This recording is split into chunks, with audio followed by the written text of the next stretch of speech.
तो it's an end of an era यार। मतलब आपको न्यूज तो पता चली गई होगी, अश्विन अन्ना ने रिटायरमेंट ले ली है और किसी को नहीं पता था एकदम से जो रिटायरमेंट आ गई ना। मुझे तो नहीं पता था, जब अश्विन शायद रो भी रहे थे उधर विराट कोहली के साथ डगआउट में, तो एकदम से ये रिटायरमेंट आना और सीरीज के बीच में। मुझे तो लगा ही नहीं था, मुझे तो लगा था अभी 2 टेस्ट मैच हैं और सीरीज के बीच में आके ऐसे रिटायरमेंट ले लेना, मतलब ये मुझे पूरी तरीके से ऐसा नहीं लग रहा है कि भाई उनका पहले से मन था या बना के गए थे, उन्होंने पहले ही रिटायरमेंट ले ली, ऐसा तो मुझे नहीं। But I think Rohit Sharma press conference में तो ये कह रहे थे कि मुझे जब मैं आए था तो मुझे पता चल गया था कि अश्विन रिटायरमेंट लेने वाले हैं थर्ड या फोर्थ टेस्ट में।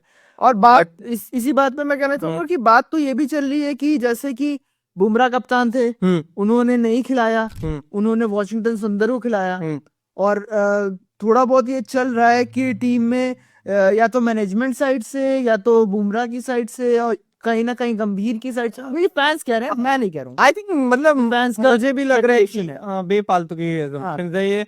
आई डोंट थिंक सो भाई। विराट कोहली तो इतना प्रेज करते थे भाई, रोहित शर्मा इतना प्रेज करते थे कि मैच विनर है। गौतम गंभीर ने अपने इंटरव्यू में कहा है कि भाई जितना बड़ा वो बॉलर है उतना ही बड़ा वो बैट्समैन भी बन सकता है टेस्ट क्रिकेट में। तो यार प्रेजिंग की बात ही थी यार, तुम समझ लो 2015-16 जिस समय पीक था कोहली का 16 में, हाँ 16 में, उस ईयर में ICC player of the year बनना टेस्ट में मतलब विराट कोहली के पीक ईयर्स में, मतलब तुम्हारा ऑरा इतना हाई है कि जो बंदा उस समय वर्ल्ड का नंबर 1, जो रिकॉर्ड कभी किसी ने देखे नहीं, विराट कोहली 2016 में, उसको भी तुम नीचे करके player of the year test में ले रहे हो यार। मतलब अगर मैं स्टैट्स निकाल दूं, मैंने स्टैट्स निकाल के रखे हैं 37 फाइफर यार, इंटरनेशनल 700 प्लस विकेट्स यार, और टेस्ट में उसके 537 विकेट थे यार, आराम से भाई 600 क्रॉस कर लेता आराम से। मतलब सब लोग कह रहे थे कि 2 साल और खेल सकता था अश्विन, बताओ। पर अभी जब उसने रिटायरमेंट ली तो आई थिंक वो थर्ड ऑलराउंडर की रैंकिंग में है और fifth as the bowler test में। मतलब अपने हाई पे भाई ने रिटायरमेंट लिया, ऐसा नहीं कि बोझ बन गया था इस कंधों पे जबरदस्ती निकाला। यार यहाँ से किसी एंगल में मुझे नहीं लगता था, और जिस हिसाब से उसने रिटायरमेंट ली है, मैं प्लेयर्स को नहीं कहूंगा ना कोच को कह रहा हूँ कुछ, बट कहीं ना कहीं मैनेजमेंट में कुछ ना कुछ चल रहा है, क्योंकि काफी समय से स्पेकुलेशन चल रहे हैं कि भाई हमारे सीनियर्स परफॉर्म करके नहीं दे रहे हैं, सीनियर परफॉर्म्स करके नहीं दे रहे हैं, और ये चीज लगातार चलती आ रही है। आई थिंक अश्विन अभी बांग्लादेश की सीरीज के खिलाफ भाई 100 बनाए थे, जब आई थिंक हम 150 पे 6 थे या उससे कम 6 थे। तो मुझे तो वो उसकी one of the best inning लगी, और वो अभी आई है कुछ महीने पहले। बस न्यूजीलैंड की सीरीज तो अच्छी नहीं गई थी, बस वही सीरीज मैं सोच रहा हूँ। उसके अलावा मैच तो खिलाए नहीं ऑस्ट्रेलिया में, ना भाई को खिलाते थे ऑस्ट्रेलिया में। नहीं, वो भी बात है, पर मुझे एक बात नहीं समझ में आती है कि अगर जैसे बीसीसीआई है, तुम बीसीसीआई हो, मैं प्लेयर हूँ, है ना, तुमने मुझे कॉन्ट्रैक्ट पे रखा हुआ है, अगर मैं बोल रहा हूँ तो तुम क्या मुझे नहीं कह सकते नहीं आप अभी ना लीजिए प्लीज? ये रिक्वेस्ट नहीं हो सकती क्या? हो सकता है अगर चलो तुमको लेना है, दिलवाना ही है, पर एक प्रॉपर फेयरवेल तो हो सकता है यार। यही हमारा नेक्स्ट पॉइंट है कि ये जो फेयरवेल होते हैं प्लेयर्स के, बाहर में देखता हूँ ऑस्ट्रेलिया में, इंग्लैंड में, जो बड़ा प्लेयर है वो प्रॉपर सेलिब्रेट होता है, उसका फेयरवेल प्रॉपर सेलिब्रेट होता है। इसी से मैं एग्जांपल लेके बता दूं, न्यूजीलैंड में सऊदी ने रिटायर ले लिया था, उनके बोर्ड ने सऊदी को दोबारा बुलाया, कप्तान बनाया, फेयरवेल मैच करवाया, जी। फिर उनका रिटायरमेंट हुआ है। टेलर जो उनके टेस्ट कितने बड़े प्लेयर थे, उनको कहा था उन्होंने क्या वर्ल्ड टेस्ट चैंपियनशिप तक रुक जाओ, उससे पहले रिटायरमेंट ना लेना। वो वर्ल्ड टेस्ट चैंपियनशिप जीते, फिर रिटायरमेंट ली और वो सेलिब्रेट हुए। मुझे तो हमारा सचिन तेंदुलकर सर ही याद आते हैं। हाँ, उसके अलावा तो मुझे सचिन पाजी के अलावा कोई नहीं, आप लिख के लीजिए, गांगुली, युवराज, धोनी।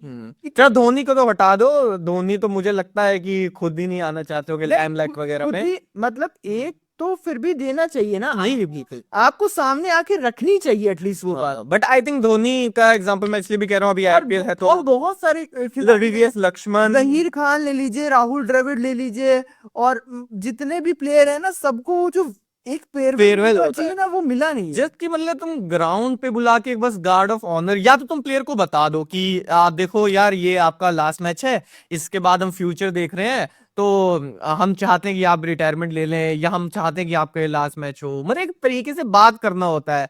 और ये भी असम्पशन है कि क्यों बीसीसीआई ऐसा नहीं करता है, कि पैसे की बात है, स्केड्यूलिंग की बात है, कि डिस्ट्रैक्शन ना हो। पर बाकी देश भी तो करते हैं।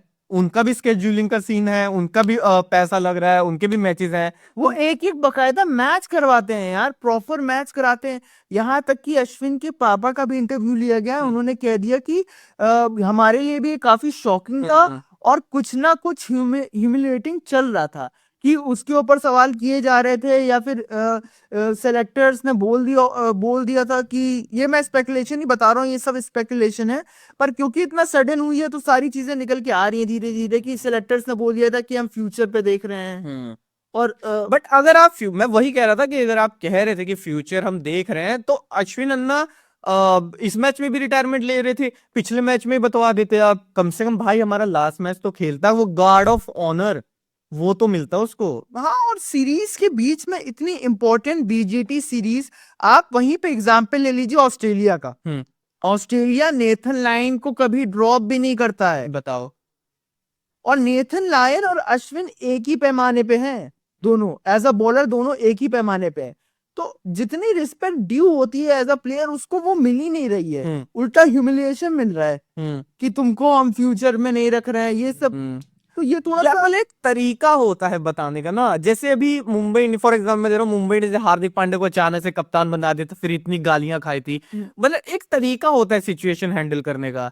माना बहुत टैलेंट है, बहुत टैलेंट, पर जो आपके भाई 2011 से भाई ने 13 साल तक जडेजा के साथ मिलके ट्राई किया कि कोई टीम में हरा ना पाए इंडिया में, एक सीरीज अच्छी नहीं गई न्यूजीलैंड में, तो इतनी बड़ी सजा। हाँ, और ये भी बात है, और आप ये देख लीजिए, मैं जहां तक कि हम दोनों का यही मानना होगा कि रविचंद्र अश्विन छोटी चीज नहीं है। मैं टेस्ट में उनको रोहित शर्मा से ऊपर का खिलाड़ी मानता हूँ। ये क्या बात कर रहे हो, मैं तो ये मानता विराट हूँ, कोहली के बाद मैं अगर कोई खिलाड़ी को बोलूंगा तो वो रविचंद्र अश्विन है। मेरा तो ये तक मानना है कि रविचंद्रन अश्विन इंडिया का टेस्ट का कप्तान आराम से बन सकता था, आराम से। मतलब उस कप्तान भाई के अंदर दिमाग है यार। आप वो देख लीजिए, इतनी डिफिकल्ट सिचुएशन जिसमें हम सब लोग विराट को, मतलब एमसीजी में पाकिस्तान के खिलाफ हम सब लोग विराट की इतनी वाहवाही करते, मोमेंट तो था। और वो उसने वाइड वहां पे छोड़ना, इतना काम, इतना कंपोज। भाई, वो मेरे लिए तो बिगेस्ट मोमेंट भाई, वो तो स्वैग मोमेंट भाई। और अश्विन ने अपनी शुरुआती करियर से ही काम एंड कंपोज दिखाया है, क्योंकि चाहे आप वर्ल्ड टेस्ट चैंपियंस ट्रॉफी 2013 की चैंपियंस ट्रॉफी ले लीजिए, इंग्लैंड की तरफ फाइनल था, धोनी ने आखिरी ओवर अश्विन को दिया था, पॉज लिया था फाइनल लास्ट बॉल पे रुक के, ओ भाई, मतलब अंपायर को रूल बताना, अंपायर से ज्यादा रूल्स पता थे भाई को, मतलब है पता थे क्या, है अभी भी, मतलब हमें एक पूरा प्रॉपर भरोसा रहता था कि भाई अश्विन है इसमें, तो ये लोग कोई भी फिरंगी कोई टिक नहीं, इंडिया में तो कोई नहीं टिक पाएगा, इंडियन सॉइल में कोई खेल नहीं पाएगा, और खेल भी नहीं पाता था। और अगर चलो मान लिया कि बहुत अच्छा खेल लिया, हमारे टॉप ऑर्डर्स नहीं खेल पाए, तो हमें ये यकीन होता था कि अश्विन अभी बैटिंग में भी है यार भाई, अभी 600 है, आई थिंक 600 है टेस्ट क्रिकेट में ऑलराउंडर्स के मामले में भाई, फिफ्थ पे sorry third all rounder ICC ranking में इस समय, बहुत बड़ी बात है। और बेन स्टोक्स क्यों कहते 8वें नंबर पे, और बहुत बड़ा प्लेयर है एज अश्विन, और उसको इस तरीके से, आप सचिन तेंदुलकर का बोलिए, सचिन तेंदुलकर कितनी बार कह चुके हैं कि मैंने अश्विन से बड़ा कोई ऑफ स्पिनर देखा है, और cricket learner, cricket enthusiast, as a cricket player, अभी भी वो इतने इमोशनल थे, मतलब सब लोग इतने इमोशनल थे यार, बहुत, मतलब बहुत, आपने देखा विराट भी हग कर रहे थे तो वो भी इमोशनल थे, स्पीच, रोहित शर्मा इमोशनल थे, सब लोग इमोशनल, और सबके लिए मुझे लगता है कहीं ना कहीं शौक है ये, मतलब किसी को उम्मीद किसी को उम्मीद नहीं थी। और मैं, मतलब इन सब चीजों का रीजंस मैं बीसीसीआई को ही देना चाहूंगा, कि आप किस तरीके के बोर्ड है ना, आप सबसे ज्यादा पैसा कमाते हैं, आपके पास सब कुछ है सबसे ज्यादा, पर आप अपने प्लेयर्स को जो ड्यू रिस्पेक्ट है वो नहीं दे सकते हैं। और जिन्होंने अपना, आप ये देख लीजिए 2015 या 2016 में जब चेन्नई में बाढ़ आई थी और इनके घर वालों को पता नहीं था, तब ये साउथ अफ्रीका के खिलाफ मैच खेल रहे थे, और आप गाबा में वो जो गाबा कह रहा हूं मैं, उससे पहले जो टेस्ट मैच था 2021 का मेलबर्न में, तो वो शरीर में उसमें आप इंटरव्यू सुनेंगे अश्विन का ये कहना था कि उस समय मैं इस जोन में आ गया था कि अब आप मुझे मार भी दे तब भी मैं वहां से नहीं हिलूंगा। इस तरीके का खिलाड़ी जो अपने देश को रिप्रेजेंट करने के लिए इतनी हाइट्स पे जाता है, आप उसको जो ड्यू रिस्पेक्ट है वो भी नहीं दे पा रहे हैं, तो ये थोड़ा सा खटकता है यार, एज अ फैंस भी हमें भी बहुत खटकता है। तो ये थोड़ी सी कंसर्निंग चीज है, और ये लगातार एक पैटर्न देखा गया है बीसीसीआई का, तो उस वजह से एक दुख, और इस समय सब लोग के अंदर एक दुख है एक तरीके से, वो यही बात, इसी बात को लेकर के है। एंड वी होप कि मतलब करे बीसीसीआई कुछ। मैं तो यार एक गार्ड ऑफ ऑनर देखना चाहता हूँ यार अश्विन के लिए। मतलब एक बाद में फेयरवेल देना अलग चीज है कि आपने थोड़ा सेलिब्रेट कर लिया, पार्टी वार्टी कर ली, पर ग्राउंड पे अपना लास्ट मैच खेलना, वो गार्ड ऑफ ऑनर सब प्लेयरों से वो मिलना एंड में मैच खत्म होने के बाद, तो वो एक अलग फीलिंग है यार। और आप अप्रिशिएट करते हो वो last moment as a player, उस प्लेयर के क्रिकेट में अप्रिशिएट करते हो। सचिन तेंदुलकर का 200वां मैच था जो उनका रिटायरमेंट वाला मैच था टेस्ट का, वो लोगों ने इतना अप्रिशिएट किया एक एक मोमेंट, तो ये एक अप्रिशिएशन होती है यार। नहीं, और आप अगर देख भी ले कि ओवर और अश्विन जैसे खिलाड़ी हैं, और जैसा उनका मतलब प्लेइंग सेंस, उनको एक मैच तो एटलीस्ट बनता ही था देने के लिए, कि एक मैच हम उनको पूरा एक टेस्ट ही मैच दे देते, आप इंडिया में आकर के दे देते एक टेस्ट मैच, उनसे रिक्वेस्ट करते कि नहीं आप 2 मैच प्लीज खेलिए। एटलीस्ट अगर कोई बड़ा ऑफिशियल आके ये रिक्वेस्ट करेगा कि आप प्लीज 2 मैच खेल लीजिए एक रिस्पेक्ट के लिए, तो कोई भी मान जाएगा यार। बिल्कुल बिल्कुल बिल्कुल। और क्योंकि ये एक सीरीज, इतनी important series BGT world test championship भी आने वाली है, उसके बीच में ये चीज हुई है, तो ये और थोड़ा सा इफेक्ट कर रहा है एज अ फैन, सबको बहुत ज्यादा इफेक्ट कर रहा है। चलो अब अश्विन ने डिसीजन लिया है तो कुछ सोच के ही लिया होगा, या तो इज्जत की बात आ गई होगी, या कुछ, या तो जनरल रीजन होंगे, उनको लग रहा होगा कि और नहीं है। बट एज अ फैंस हम भाई बहुत सैड है, बट एज अ फैन मैं ये भी कहना चाहता हूँ कि थैंक यू फॉर एवरीथिंग भाई। आपने ऐसी ऐसी जगहों से हमें निकाला है भाई जहां से उम्मीद नहीं थी कि हम ये चीज मैच जीत पाएंगे, और इतना स्टूडेंट ऑफ द गेम, हमेशा क्रिकेट का सीखते रहना, नई नई चीजें, मतलब जब भी कोई डल मोमेंट नहीं था जब भी वो ग्राउंड पे थे। और उनका इन फ्यूचर तो भाई सबसे ज्यादा सिक्योर, उनसे आदमी से ज्यादा सिक्योर किसी का फ्यूचर हो नहीं सकता। चैनल है अपना, कमेंट्री में आ जाएगा, ब्रॉडकास्टिंग पे आ जाएगा, मतलब किसी भी कोच बन जाएगा, कहीं भी कह सकते हैं। अश्विन एज अ फ्यूचर तो उनको कुछ सोचने की जरूरत नहीं है।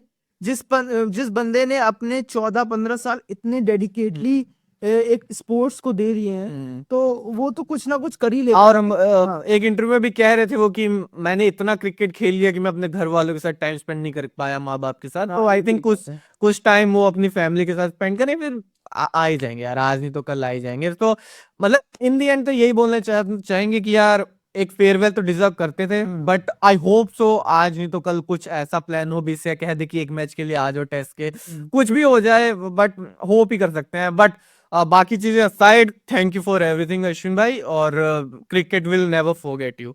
कभी नहीं भूल सकते, एज एन इंडियन फैंस तो हम कभी नहीं भूल सकते। तो ठीक है, आप अपने थॉट्स बता दो कमेंट सेक्शन में, आपको क्या लगता है कि फेयरवेल होगा उनका कि नहीं होगा। ये तो क्वेश्चन भी नहीं है कि डिजर्व करते थे कि नहीं करते थे, तो आपके जो भी थॉट्स है आप कमेंट सेक्शन में बिल्कुल लिख के जाए। और तब तक के लिए जय हिंद, अपना ध्यान रखें।